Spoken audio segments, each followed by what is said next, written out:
Hello all, Sam Dickinson from the Model Train People here. Wanted to give a quick update for how we're going to be closing out the end of the year.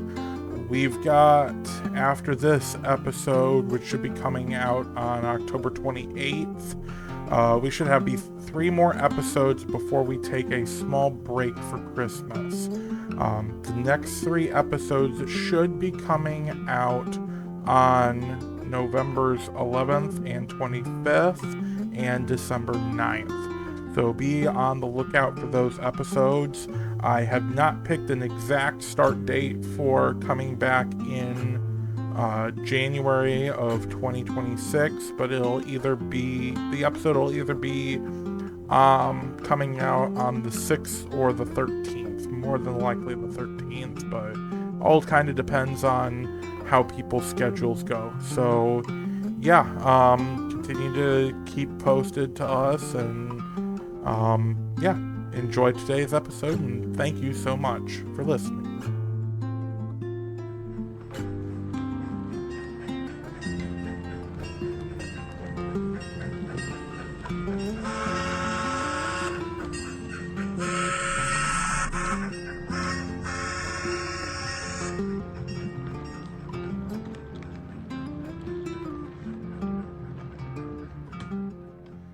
So, it's officially chilly season here in Evansville.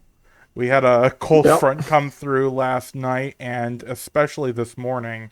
I literally had it literally blew in right as I was driving to church, and the temperature just plummeted. So I'm finally wearing long sleeves, and I actually made a pot of chili. So we'll see how it goes. But yay, I enjoy this weather.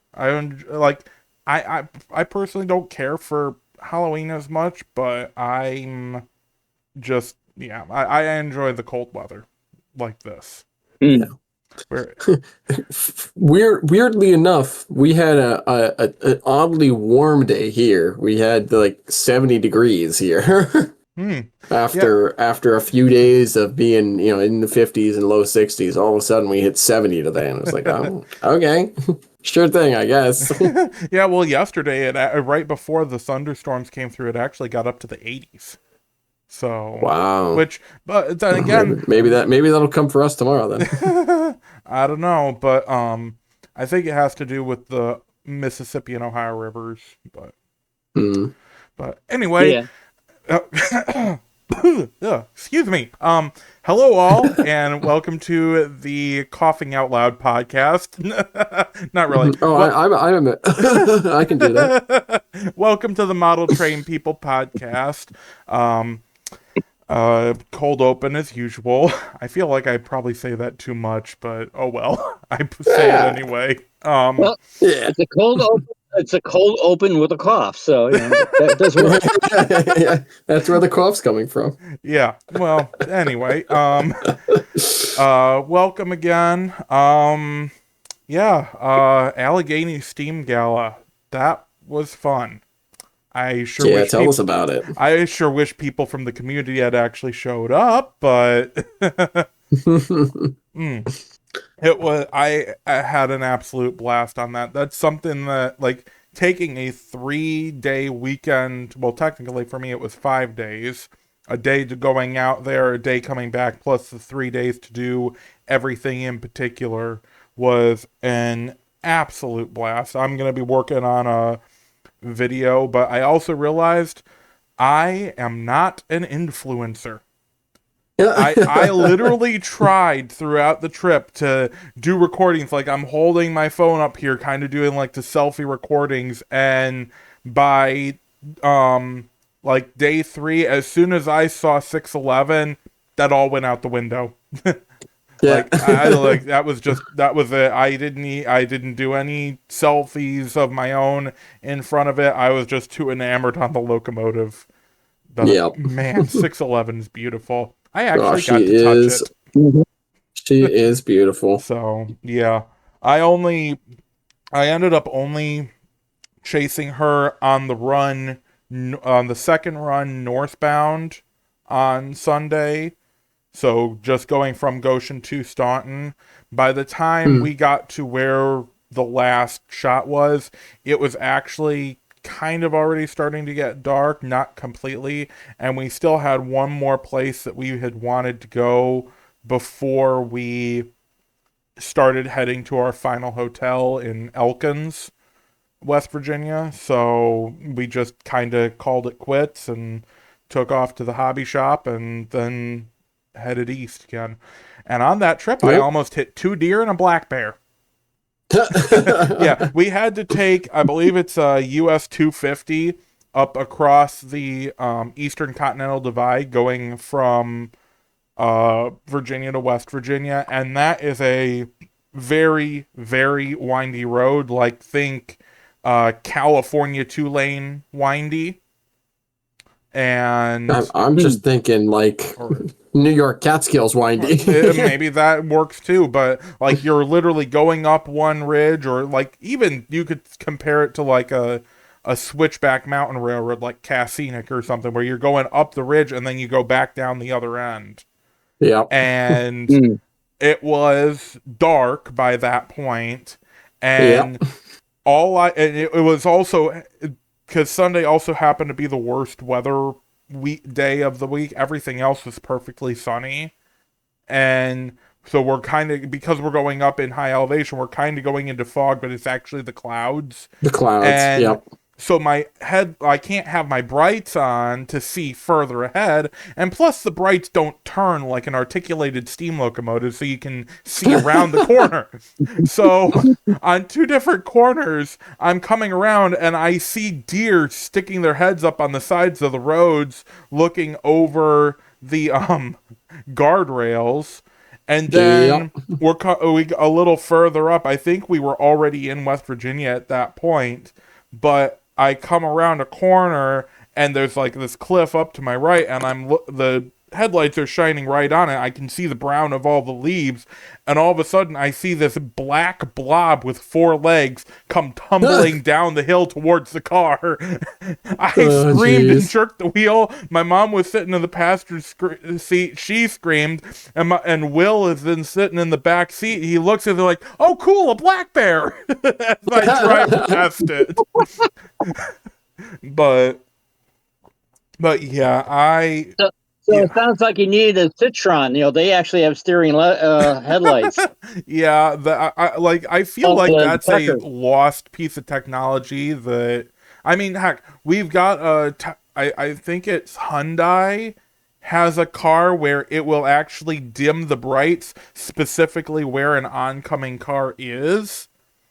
And yet we don't have the technology to turn headlights in the direction that we're going. That seems unnecessary.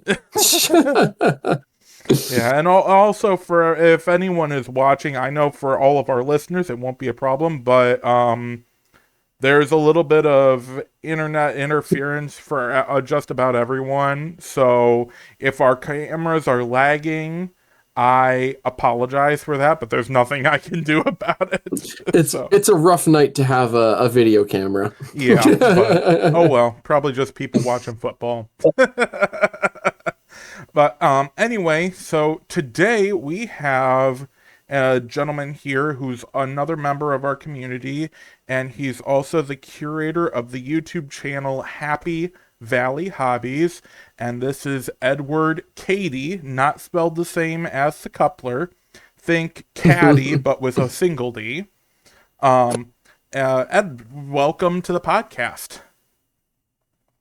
Well, thank you, Sam and Dennis. Thank you for inviting me. I mean, it's a pleasure.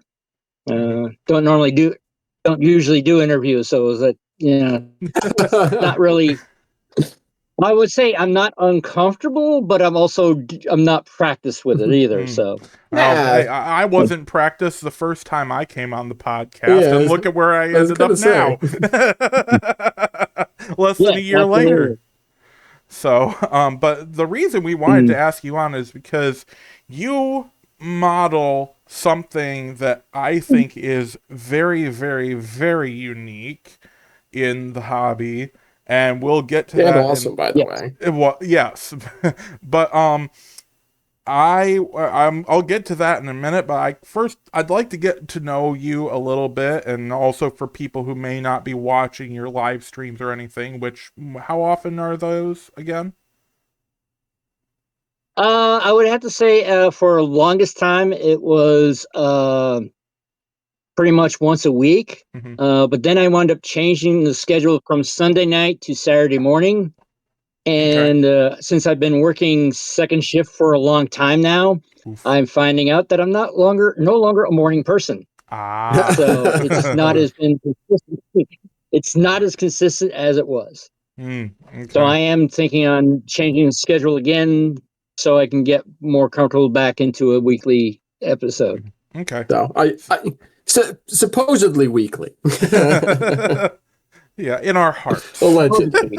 Well, allegedly. Yes. Well, the reason why I was changed from Sunday night because there was now things are starting to open up, and there were some things that were happening on Sunday night that I wanted to go to. So it's like, I'll just do Saturday morning then, and it was the logic behind that. But it did. So you don't know until you know.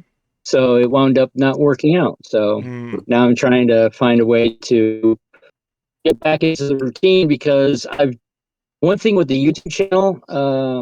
I wound up starting it sort of like on the constant bugging of this particular gentleman. You know who that is? Human City Junction? Heath. Mr. Yes. Heath Heath Hurwitz, Human City Junction. Oh, Human City. Okay. Yes. Yes. All right.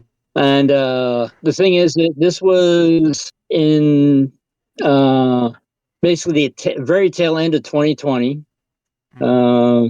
My first episode, which was mostly a talking head, was basically the last week. The last week of 2020, so technically I started then, and I want to say I've been relatively consistent for that long amount of time. Okay. Every now and then I would take a week off because I'm like, all right, I'm just not in the mood tonight. Right. Yeah. I Or understand something else that. something else would happen. Yeah. And I think it's around important to have that boundary for yourself. Just be like, yeah, I just can't do it tonight, you know? Oh, yeah. Yes. Like, my brother is a VTuber, or one of my brothers is a VTuber, and him and his friends have a whole community, and I get notifications from them regularly just saying, hey, tonight we're not doing a stream just because I'm not feeling mentally prepared for it. I want to make sure that this is good for you all. So I do appreciate absolutely. that. Because in a way, even though you're not always getting paid for it, this can be like a job. And if you are completely stressed out from it and it's not bringing you as much joy, sometimes you have to take a break. That's why we're given personal days at work. So even though they discourage you using them, but yeah. But yes, absolutely. yeah. So and also I would have to say with just one more thing. One of the things of that's how I originally started the YouTube channel because of I was unemployed at the time, so that's why Heath was sort of like, I'll start a YouTube channel, get big, and then get sponsors and all that. Right. And so I started that, and then about a month after I started, I did something silly and got employed. Classic mistake, getting a job. Yes. So I didn't. I wasn't as focused on the channel as much, but one of the things I've wound up turning the channel into is more therapy, because I've actually I have done so much more modeling for content than I ever done beforehand. Because I was technically an armchair modeler when I started, and now I think I'm a workbench modeler. Okay. Yeah.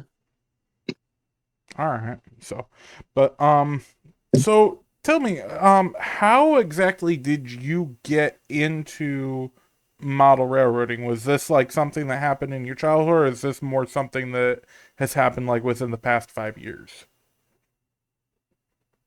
Well, there is a picture of me with a Lionel train set, and it says on the back of this picture, which is in black and white, says Ed's first Christmas. Hmm. Okay, Oh, so there you age go. one. There's a start. And the thing is that there's a start. But the thing is, it was one of those things of I'm looking at, I didn't realize until later that, when I was looking at this, my first Christmas, Hmm. it shows me, sort of jumping up and down next to my mother. Thing is, I was born in September. Hmm. There was no way I was going to be jumping and talking, sort of For your standing at that first point. Christmas. Yeah. My first Christmas at 3 months old. Not going to Yeah. happen. So More than likely, the interesting thing is, yeah, your first conscious Christmas. Yeah. yes. Fair enough. And the interesting thing is that the train set that's on there was only produced 1 year, Ooh. which was the year, sort of like, over a year after I was born. So it's sort of that also sort of kind of dates it that it wasn't my first one; it was my second one. But Okay. Do you Hmm. happen but to know yeah, which Lionel set that model train, was? I still own it. Oh, you do. Oh, I am even Yeah, curious. better. I am curious. I personally, I am a post-war Lionel collector in my spare time. And so I have an appreciation for Lionel post-war. So I'm curious to know which set that is. I want to say the locomotive. I want to say is a 2525. Okay. So Which that would be an is, O from twenty my seven. understanding, it was 027, and apparently it was the first year that uh, it was it was the first of the I want to say the plastic era Okay. when they started replacing all the parts with more and more plastic. Uh, it was no longer the original Lionel Corporation. It was bought out by a different company. The so this was during the General Mills era then, which would be 1970 or Yes. after. Okay. Okay. Yes. Yeah. So I mean, it's one of those things of so the shell is the shell itself is plastic, but everything else is metal. Okay. Hmm. So they hadn't gotten to the point of making the chassis plastic, and everything else plastic. It was just at this point just starting just the shell itself. Uh, as I jokingly say, it looks like it's been through World War One, two, and three. And three. Oh boy. One of those models. I know Uh, them well. yeah, one of those small. Yes.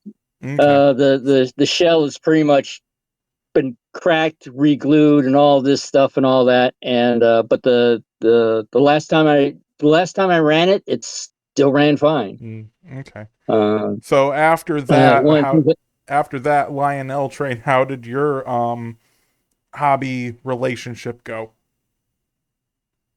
uh, it got to a point where it was a Christmas thing.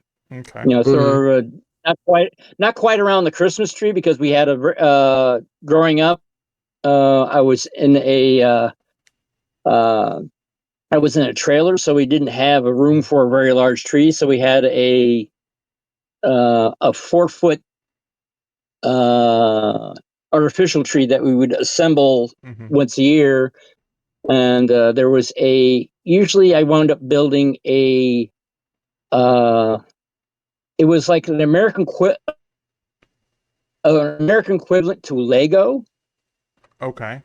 that went on underneath the Christmas tree. But the thing is that the line-out train was normally on the floor, sort of, you know, trying not to be a tripping hazard.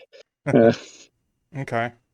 but yeah, it was and that was that was sort of like it was, as I said, it was a Christmas thing once a year.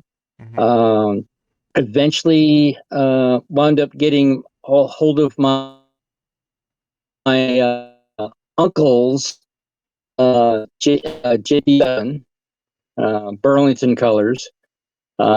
Interesting. It was very interesting because it's a diesel, but it was treated more reverence than the steam engine that I had, because my steam engine was I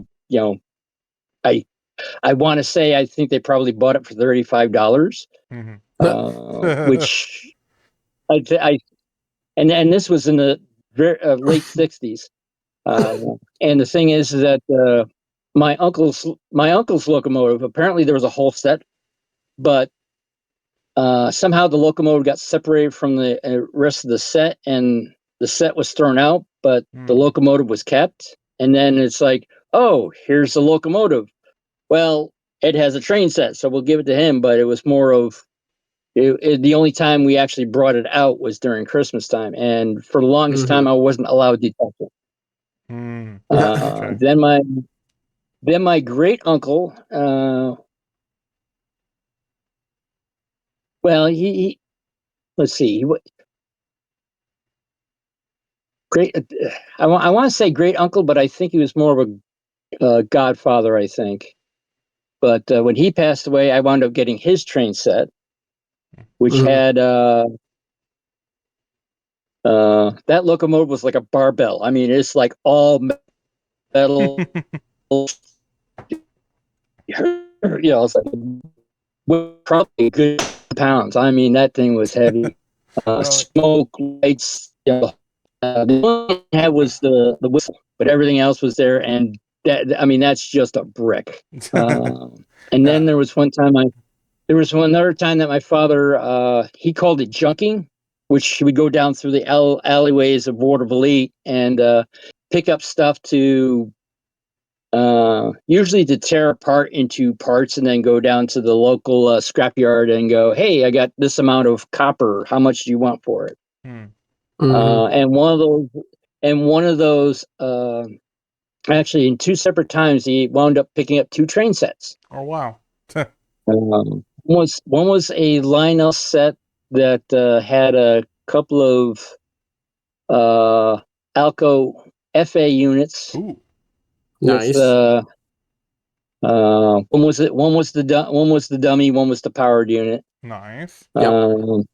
Which unfortunately, my father, one day it just wouldn't go in reverse, Mm. or it wouldn't go forward. It would go in reverse, but not forward. And my father didn't know how to fix it, so he brought it to some place that he would get fixed. And then my father wound up losing the receipt. No. Oh Told the no. owner, told the owner what had happened. Then found the receipt, went back, and it was already gone. Oh no. Uh, I hate to say it. Oh man, that sucks. yeah, pretty much. It's like we never. And needless to say, we never went back there. Hmm. Yeah, that's But fair enough. Yeah. yeah, fair enough. The second train set that he found was an AHM set Oh, with okay. Ooh, an Alco S2 Hmm. ooh, in nice. HO Okay. scale. Okay, so one So of those. that's More how I got Alcos. into HO Huzzah. scale. Hmm. Okay. Yes, So that was your that introduction into locomotive, HO. that was my entry into HO, and that I was allowed to play with. It's like that wasn't a Christmas only thing. It was like, you hmm want to play it, during 4th of July, go right ahead, put it up. Small Um, enough that it's manageable even in a little trailer. Okay. yes, absolutely. There was a short time that I had a 4x4 piece of plywood with a loop of track, and did that. And I don't have that particular locomotive anymore, mainly because, well, AHM was not designed for being that rough. Yeah, Longevity, yeah. it's the equivalent to Tycho, Yeah. especially back Yeah, then. pretty much. So, all right. Yeah, So, later yeah. Tycho. So, about how old were you when you got that HO scale train? Hmm. I believe I was in middle school by that time. Okay. Nice. All right. Now, like, how did that evolve going on? Like, did you stay into trains all the way through high school and college, or were you like, well, most other people that you kind of fell away and then it was something that kind of came back later? I would have to say I was pretty consistent with it. Okay. Pretty much, it's like one of the things of when I was in in middle school and high school, uh, whereas everyone during lunchtime they would go to, after they ate, they either went outside or into the gym, depending on the weather. Mm-hmm. I, on the other hand, I found out that I was introduced in middle school to a small magazine you might have heard of called Model Railroader. Oh yeah. Yeah, I heard about that And once or twice. Yeah, isn't there some? yes, I think that it was used and in the initials for a model railroad or something. I can't recall. Yeah, something about that. yes. Uh, the first issue I was introduced with was September of 1979. I gotta go back Nice. and look and see if that's in my collection. Well, the thing is that I over the it took me a while to actually turn around and get the idea of I would you see it's like someone's selling their magazine collection and all that, and then it's like I'm like uh, and I remember seeing it, seeing that exact issue, and I'm like, hey, might as well pick up the first issue that got me into serious model railroading. Yeah. That and it has a big, huge, bright orange Ford truck electric on it. Yeah. Okay. Cool. So, It sounds which I familiar. think it was Bob Haig's Crooked Mountain Lines, I want to say. Okay. All right. I'll keep an eye out for that one then. 'Cause that Yeah. sounds familiar. Uh, yes. Jim Haig, I think, did a lot of different articles on his Crooked Mountain Lines. Okay. There was one time I actually had when I was introduced to the Androck Light steamers of doing a 1/8 scale version of it. Mm-hmm. Cool. But Yeah, I Nice. gotta seeing get as to the ALS sometime, but neither here nor I would, there. Right. but the thing is, I never had a vehicle that would be big enough to carry the silly thing. So Yeah, when you're dealing with live steam, you need like a big Oh yeah. vehicle. So Oh yeah. I mean, I have my appreciation for live steam. Like I've had random thoughts of building a Grand Trunk Western diesel for live steam or something, but Mhm. it's like first off, where would I keep it? And second, Yeah. where am I going to get the money to make that? Yeah, that's the real question. Yeah. So that's yeah, the thing, yeah, with live steam, it was started by people who were machinists. oh yeah.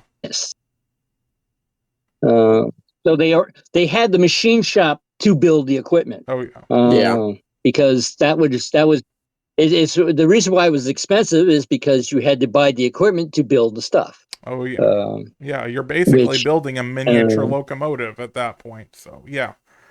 pretty yeah, much. Yeah. So, anyway, uh, continuing to move on. So how did yes. it get into how did you end up continuing into the hobby through your adults? Well, I wound up being one of the founding members of a local modular train club, which is now they just recently changed their name, so I think it's now called the Capital District Model Train Club. Okay, what was its Yes. former The name? railroad, the Catskill, Adirondack, and Berkshire Okay. Railroad. All right. That might help people know Basically, which one it is, so. yeah. Basically, we're a fixture at the Great Train Extravaganza Okay. That's the big Albany show every on year the for. main floor. Well, Okay, but that's not the Albany, New same. York, because Okay. there's an Albany that's true. There is an Albany, Oregon. So Okay, so that's in New York. Okay, and so in to Albany, separate it from the California, big and show Albany, that's Amherst. Texas. Yeah. Yes.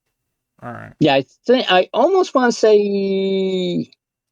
Uh, I'm not sure how true this is, but I almost want to say it's to me it seems to be the second largest Mm, in the Northeast. okay. But then again, the Amherst is several acres, whereas the Albany train show is in a single building. So Hmm. there might be something bigger in Boston. I don't know. yeah, there's some big ones out there. It's certainly one of the biggest in kind of eastern New York. Yeah, biggest in Yeah. eastern New York. I think that's fair to say. So Okay. Nice. It's always cool to have a founding member of a train club on your resume. on your So show, yeah. yeah. Mm, All right. yeah, So I didn't. I was number three of the number club. three. It was Okay. started by a gentleman by Darren Nash. It was his idea. He got his friend oh Keith Packard, and then I met him at one of the local train clubs. There were train shows and all that, and then uh, Went from what I there. wound up doing is I'm trying to. I think I met him at. I would have to double check with him, but I think I met him originally at the Polish Community Center one. Ah, nice. Polka music. That's another Nice. nice. That's a smaller show, but it's another nice one in the Albany area. Yes, Okay. that leans more towards third rail stuff. It's Mm, more collectors Mm-hmm. than modelers, Mm-hmm. but it's still a nice show. all right. And at that time, it was called the Albany and Schenectady Model Train Club. And what I did was I was also a member of the NMRA at the time, and found out that there was somebody there that was trying to start a modular club. So I basically got them two together, and it sort of started to take off that direction. Nice. Uh, Nice. but unfortunately, I would have to say there was a clash between the age groups. Ah. You had Mm. you had the older group that was trying to let's get it working properly, and the younger group is let's have DCC was just starting to become a big thing. Wanted full signals, hand laid track with Oh, good grief. that milled road bed and all this, that, and etc. in there. And the older group is like, no, let's get it working first. Right. Then we'll start adding the more complex stuff. But Yeah. You Yep. gotta have a work. You gotta have a working base first. Yeah. It's a lesson that yes, I and I'm sure many others have learned the hard way. Yeah. yes, absolutely. Yeah. But eventually, what had happened was the two groups decided to split off. Mm. And the younger group, that one eventually fell completely apart. Many of the younger group basically I want to say a good portion of them left the hobby. Mm-hmm. They wound up finding other hobbies to be members of. The older group, they just kept on refining stuff, and then they did a lot of the stuff that the younger group wanted. Eventually, the older group mostly started to go to. They eventually did go to DCC.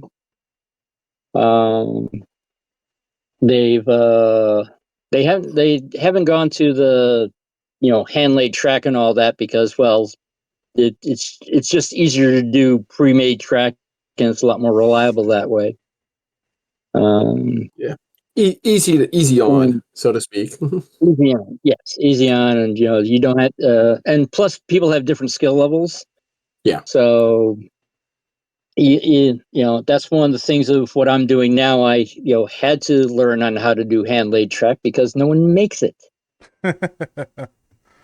That sounds to me like a good segue to kind of what you're doing now. So, Yes. So you want to explain to us the wild world of 1876? yeah, and also Yeah. the unique modeling gauge that you do, because I think we actually, as a community, we actually came up with the actual name for the gauge that you actually model. Yeah. I believe we actually coined the Okay. term for that. So Well, I don't remember it. What is it? it is HOW6. Yeah. So Okay. Ed Yes. models broad gauge in HO Yes. scale, which is really neat to Yeah. see. Yeah, the Erie six Yeah. foot gauge. And it's like, I don't, and that's what brought me to want to have you on the podcast, because we've all heard of people, they do ON30, HON3, HON2, 009, even NN3, but I have never heard of anyone that actually modeled broad gauge. And so the only thing that I could think of at the time was, well, it's the Erie Railroad and they had a 6 foot gauge. So if you're modeling it in HO scale, you're not just scaling them down to HO scale track, you're actually modeling the 6 foot gauge. I figured, well, it's a wide track, so use the W instead of the N and have it so HOW6, which is something that I've never heard of for anybody modeling before. So, do you want to go through a little bit of how you decided that this was something specific that you wanted to model? And maybe even a little bit about Yeah. what it is that you model Oh while you're at yeah, it. yeah, that too. Yeah. Well, well, it is a an evolution. It wasn't a snap decision. Basically, what had happened, going back to the Model Train Club, Mm-hmm. uh, there was a couple of members that like to do like I think it was the pacemaker. It's like Yep. New York Central pacemaker cars, and they had it up to 88 cars at one time. Oh wow. Whoa, that's sweet. And yes, but the thing is, it took about an hour. It took us several hours to set up the layout, and then it took them another hour to put the cars, all the cars on there. Right. And the thing is that one of our members actually they modeled the Delaware and Hudson local that goes through South Glens Falls. Well, that's They got the cool. All locomotive, right. they got the original cars, they got everything. And the thing is here's the funny thing about it. Nobody recognized it Huh. at the train show, including the crew that operated it. That is that a good thing or a bad thing? Well, the thing is that the way I look at it is that it's something that you see every day. Mm-hmm. So Yeah, it's you like, just go okay, blind. exactly. However, at that time, I had a Mantua General, and I had some older cars and all that, and that actually got a lot more interest than brand new stuff. So, towards the 18th century, and to a point where, all right, I'm going to do the 18th century, and then I wound up finding out about the. I wasn't a hardcore member at the time, and still not quite there. But I found out about the American Civil War Railroad Group. Hmm. Okay, those are cool, Um, guys. I've seen some of those Civil War layouts, and I do have an appreciation for them. They are pretty cool. yes, and the thing is that I started leaning, not really at that particular era, but my first the railroad that I became a rail fan of was the Delaware and Hudson. And the southern part of it was originally called the Albany and Susquehanna, which interchanged with the Erie, which was 6 foot. Yep. And so as I was, leaning more into the 18th century stuff and all that, I would look into the 6 foot gauge, but not really be into it because nobody made it. Right. Yeah. And then what had happened, let me get this over here. One of the things during the pandemic, I wound up helping out with a YouTube channel called New Tracks Modeling,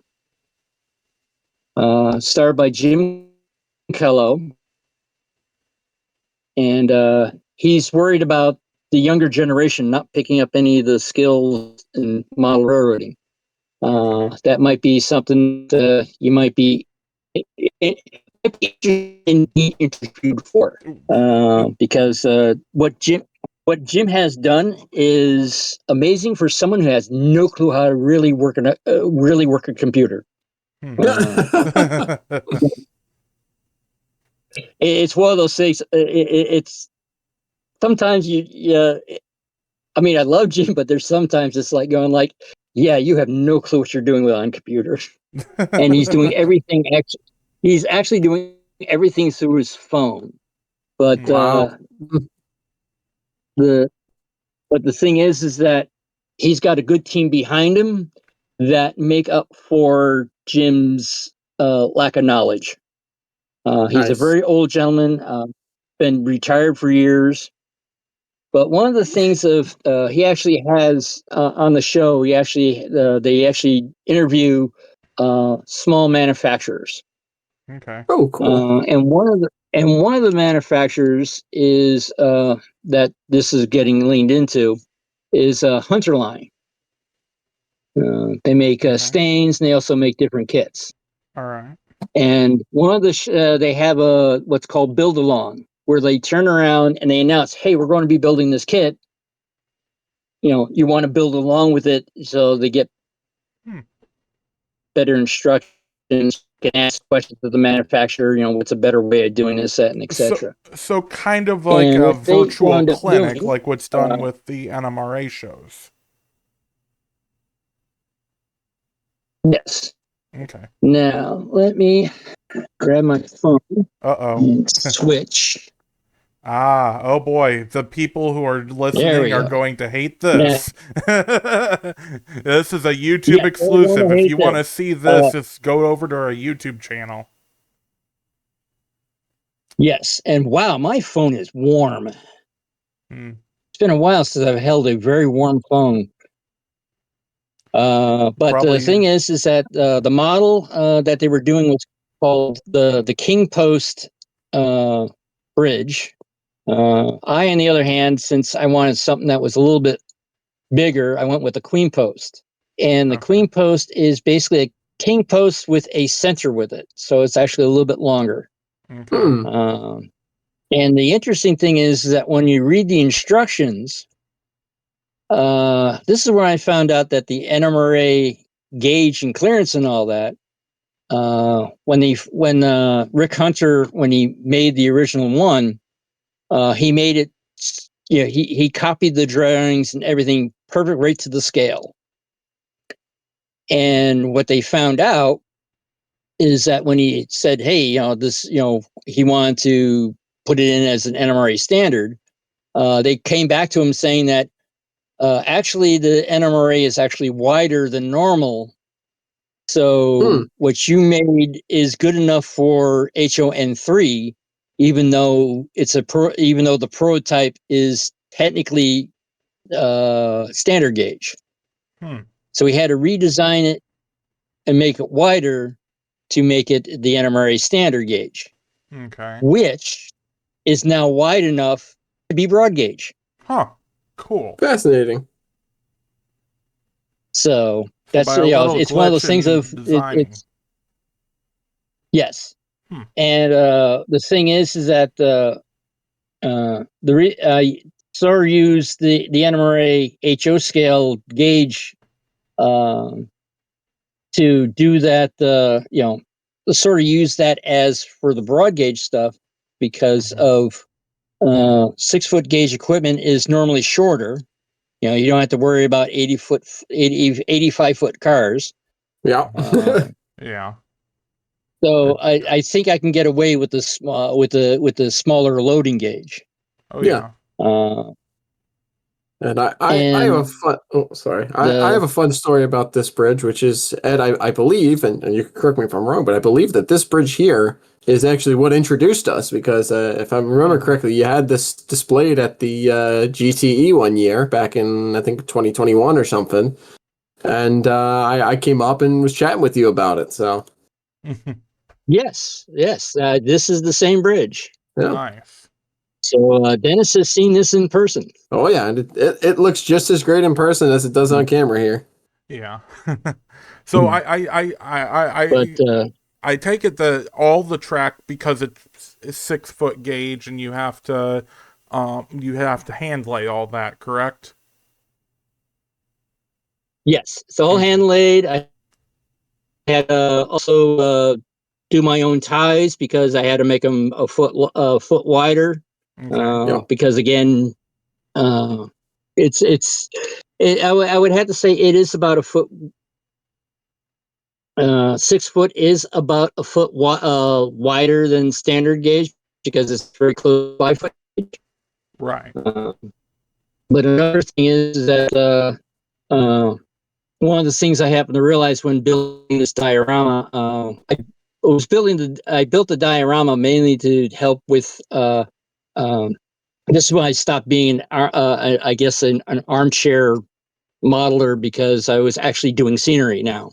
Okay. And realizing that using green as a base is not the best way of doing it.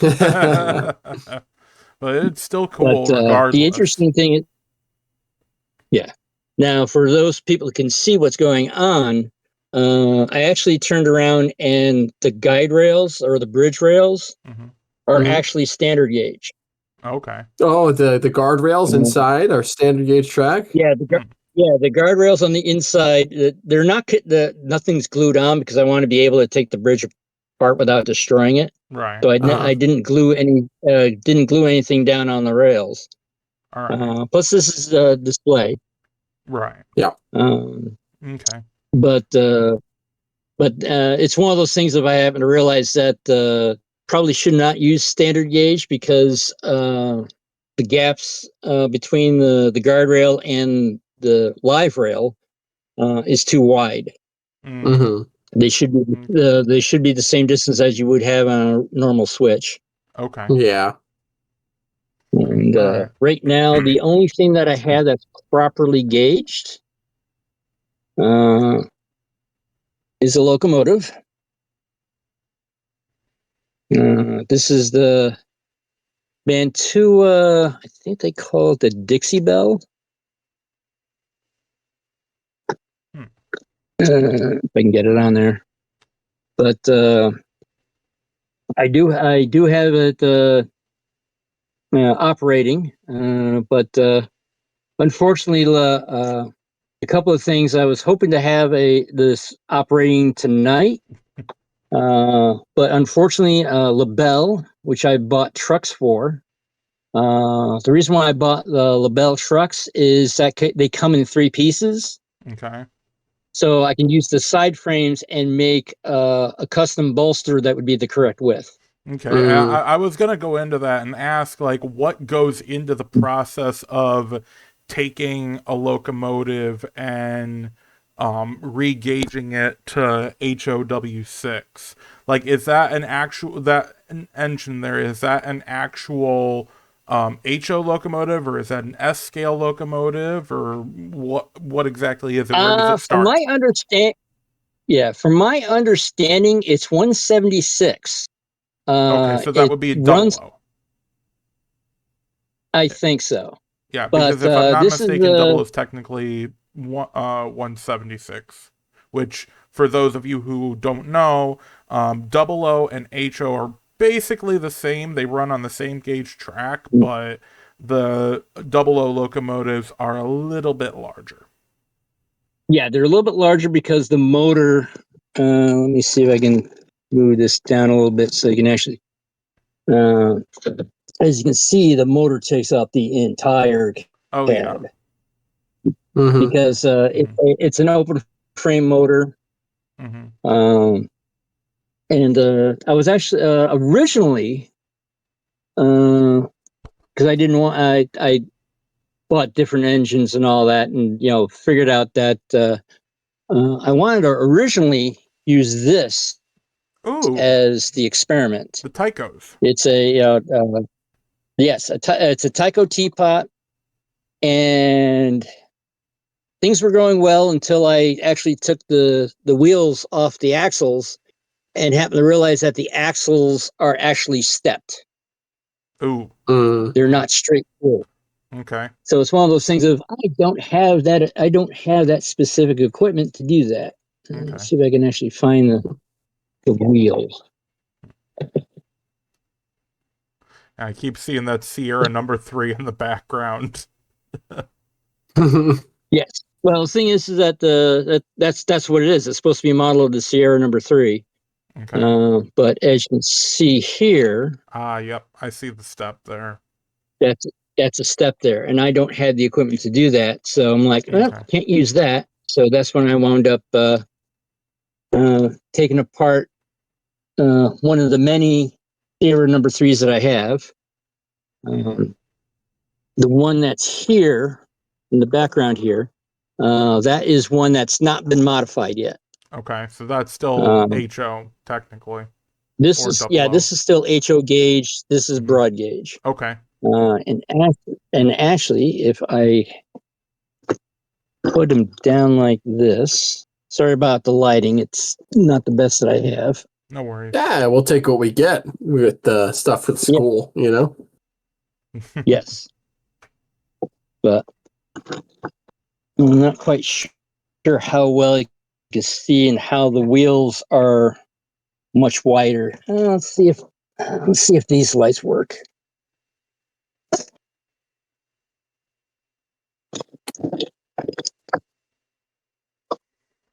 But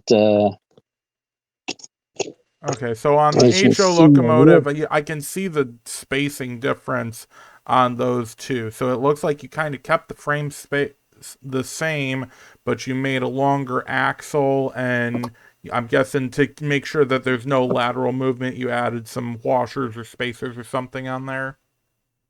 That is correct. Okay. I was actually surprised at how much I didn't have to modify on this. The only thing that I had to modify on the shell was this air tank. I actually had to shave some plastic off to get clearance for the wheel. Okay. And that's it. Then at made axles, wound up putting washers on the inside between them. And also, not quite sure how well you can see this, but this is what it is, the original, whereas you see the main rod goes behind the crosshead. Okay.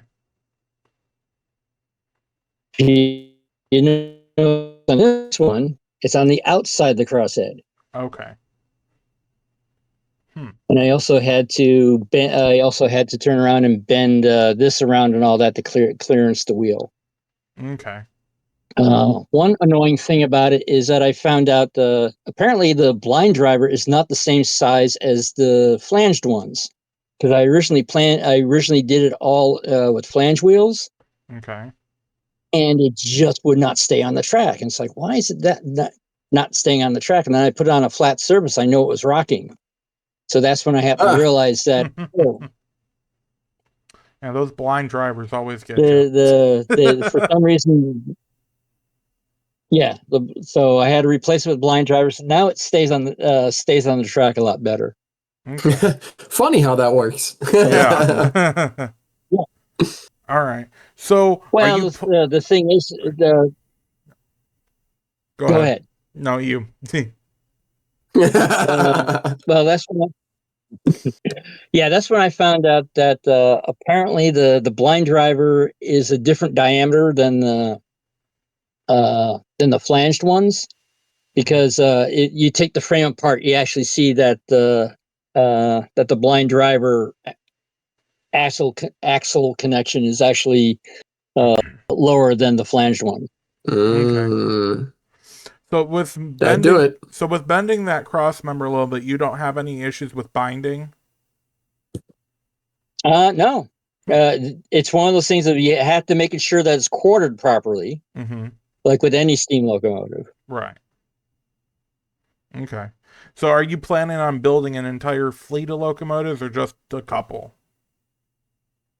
Well, the thing is that I have a very small layout, so Mm-hmm. I want to say probably 4 locomotives would probably be a nice enough fleet. Mm-hmm. Yeah. Um, if I do go larger, I probably will make a larger fleet. But as right now, um, I think I'm going to be only going with two. Mm-hmm. This one here is the first victim, I guess, to be engaged. And, Yeah. but I do have enough parts, for with with black wheels. The first one has red wheels or vermilion wheels, but the other ones have black wheels, Okay. and that's the two main variations with the different wheel colors. Okay. Now, You learned the lesson that I didn't, which is build your fleet to the size of your layout. yeah, for me, I've built a fleet and I don't have a layout yet. So, yeah. How now? Obviously, you said, did this locomotive, this number three, is it an actual based off of an Erie locomotive, or is it based off a different model, like Well, the it original is, version? but Yeah, the locomotive itself is based off of the Sierra number 3, Okay, it is the Sierra number three. and they just Okay, added all these different paint schemes for it. okay, fair enough. Um, do you have any plans to do research to try and find Erie 6 foot locomotive prototypes and eventually try to model one? No, Okay. I'm aiming to do my own railroad, Okay. So called the another Happy Valley. railroad that did Erie 6 foot. Yes, Okay. the lore behind it is that originally it was a railroad called the Albany Northern, which in real life was bought by the Rensselaer and Saratoga, which became part of the Delaware and Hudson. Okay. But in nice. this reality, it was bought by it was able to expand to a certain point, and then the Albany Susquehanna was announced, being 6 foot coming up from Bimington, and the decision was made.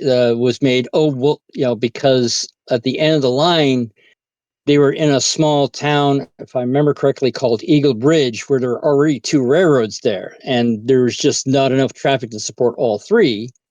Hmm. So Mm-hmm. they made a decision of, to differentiate ourselves, we'll go 6 foot. Okay. And Interesting. then they convert they slow and unlike a lot of railroads that when they changed the gauge, they did it slowly when they had the funds to do so, Mm-hmm. uh, instead of like, we'll do it now and all that and then go bankrupt. uh, so they basically eventually got to 6 foot gauge, and then when anytime they expanded farther, they would be the actual 6 foot gauge. So the newer stuff would always be set up for actual 6 foot gauge, okay. whereas the original portion, which was originally narrow gauge, a lot of the locomotives, just didn't, they couldn't really go that big because the turns were way too tight, and also the loading gauge wasn't as large and all that fun stuff. Right. And one of the reasons why I decided to do for the time frame June of 1876 is because a couple of years ago, all of a sudden, my feed is doing the everything's bicentennial, all the red, white, and blue locomotives. Mm-hmm.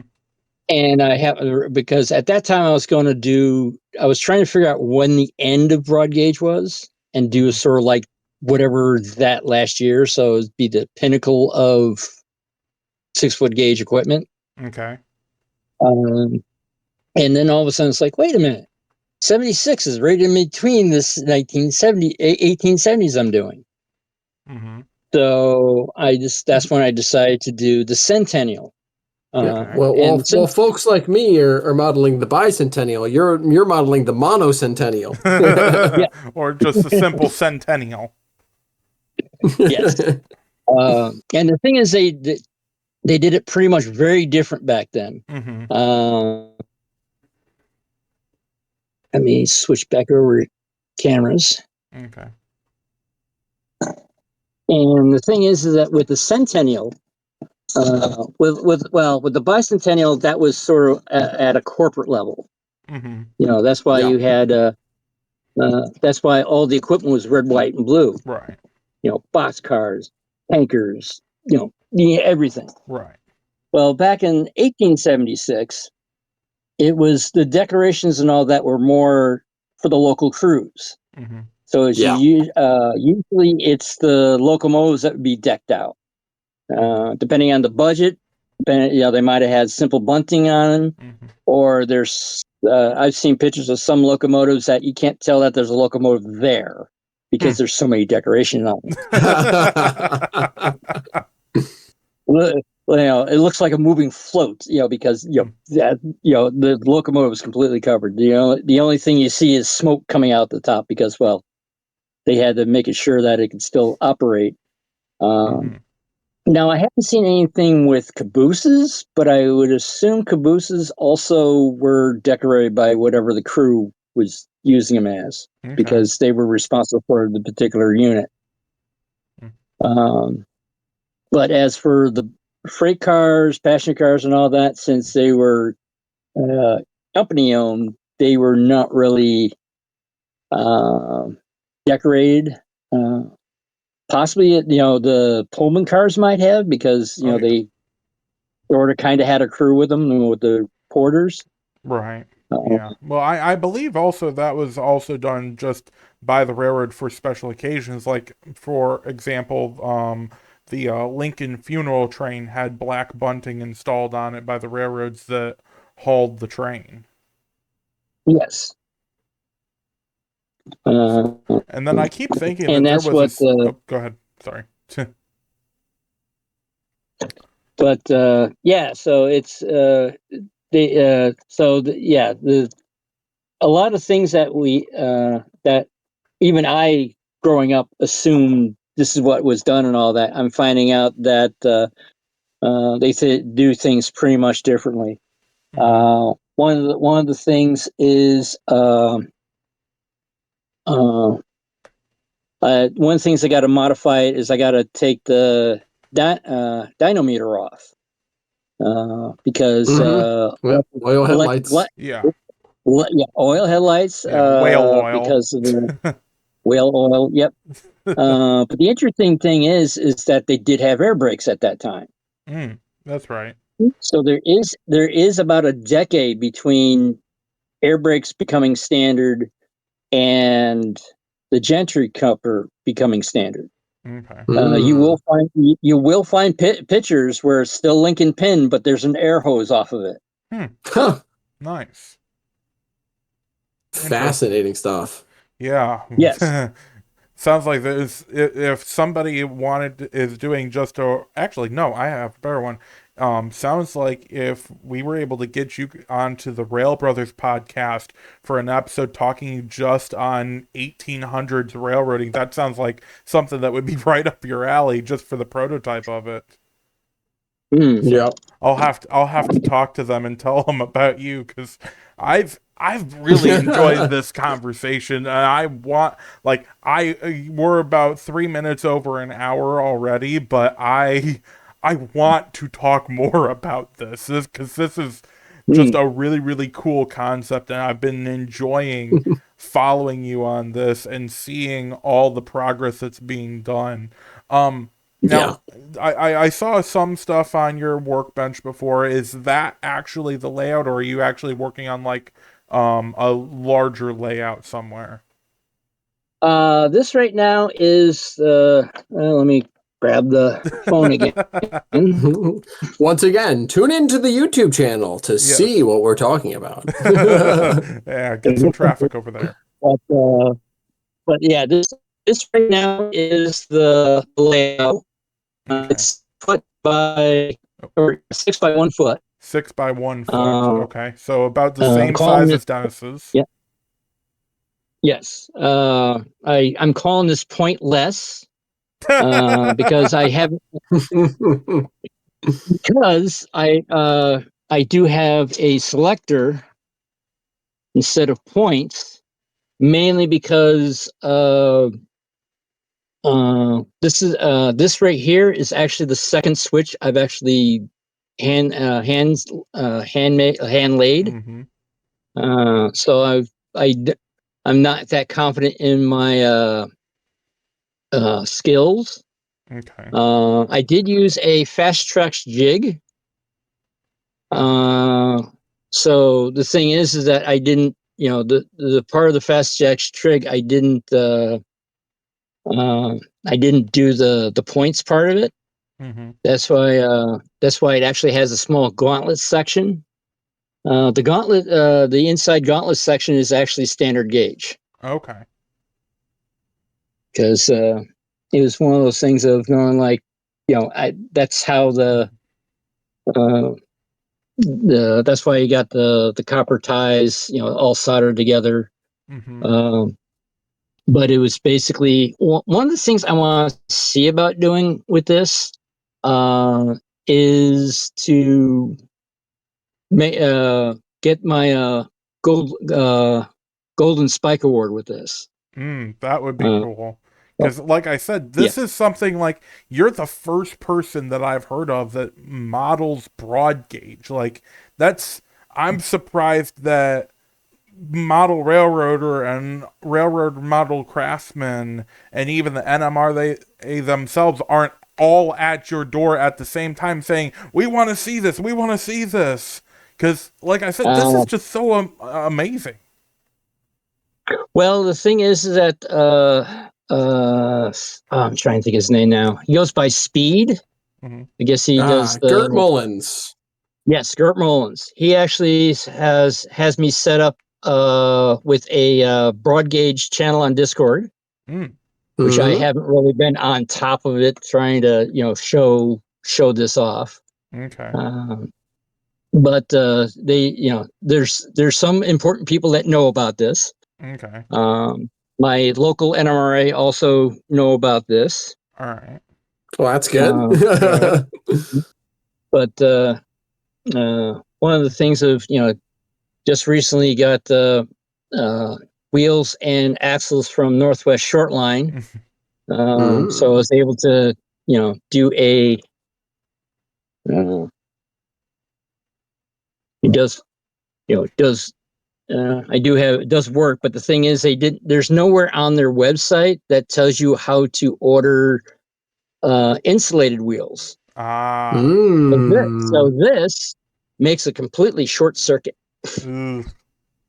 But the thing is that, I did wind up talking with them. They said, "Oh, you need to order this wheel, and then you also got, the insulators. You have to buy them separately. So those are theoretically going to be on the way soon." Okay. Got to contact LaBelle to say, "Hey, I got the thing saying that the order went in, but I didn't get any emails saying that it's leaving." And this is not to say that these are bad companies at all or anything. We do not shame anyone unless they deserve it. Just kidding. I still want to go into the Northwest Shortline website and just populate pictures because it's like the whole everything keeps on. Yes. It's like video photo coming soon. It's like, and it's been that way for too long. Okay. And from what I understand, LaBelle is a one-person operation. Yeah, those are the companies that we need to really push and support and everything. So, but gotta love the small industry, the cottage industry in the model railroading world. And actually, I'm trying to work on, because I need to. I'm a little behind on some scheduling. I need to schedule the next 2 episodes.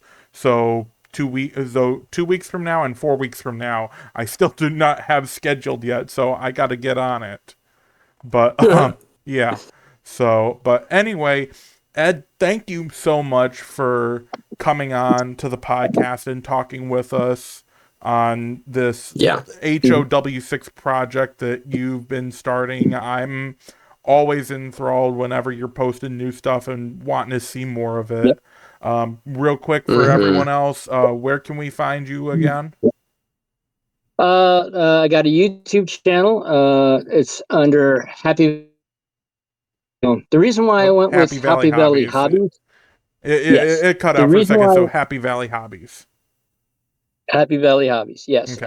The reason why I went with that was because originally my plan was to do not only model railroad stuff, but railroad adjacent stuff. Okay. Like electronics, machining, things that, they're not specific with model railroading, but they're intertwined. Okay. Anywhere else? Hobbies in general, yeah. Anywhere else other than YouTube? Right now, no. Okay. I did find out that's not quite. That's not quite true. Yeah. They can. Well, it's not quite true because they can find you on our Discord server. Oh yes. So yes. Yep. Our Discord server, Model Train People. Link tree down in the description. So. Yep, I'm also on the Discord for the NMRA. Also, if you are a member there. Yep. Also with the Humanity Junctions Discord. The Discord server for the American Railroad Civil War group, and also the pre-Depression group also. Okay. Mainly because the reason why I joined that one, because old equipment on the pre-Depression stuff could be technically brand new in 1876. That's true. So, yeah. So, but anyway, thank you all so much. I would have that. Sorry, go ahead. I didn't mean to interrupt. Just one thing. Well, it's the latency. It's like we're talking at the same exact time. It takes a while. Yeah. A race condition. I want to say the reason for the W6. What I came across the reason why I went with it was when I was trying to originally I was going to be B for broad. Because there is right now no standard for it. Right. The reason why it wound up being a W is because there's apparently there's a flame war going on between Proto 48 and OW5. Oh boy. Okay. And that's what OW5 being O gauge. And so that's why I went with the W. There's also apparently there is a very large community over in Britain that does broad gauge. Okay. Brunel. Oh yeah, the Brunel gauge. Great Western. Yeah, and if I'm not mistaken, yes. In the reference to Proto 48 and the OW5, isn't that reference to Q gauge?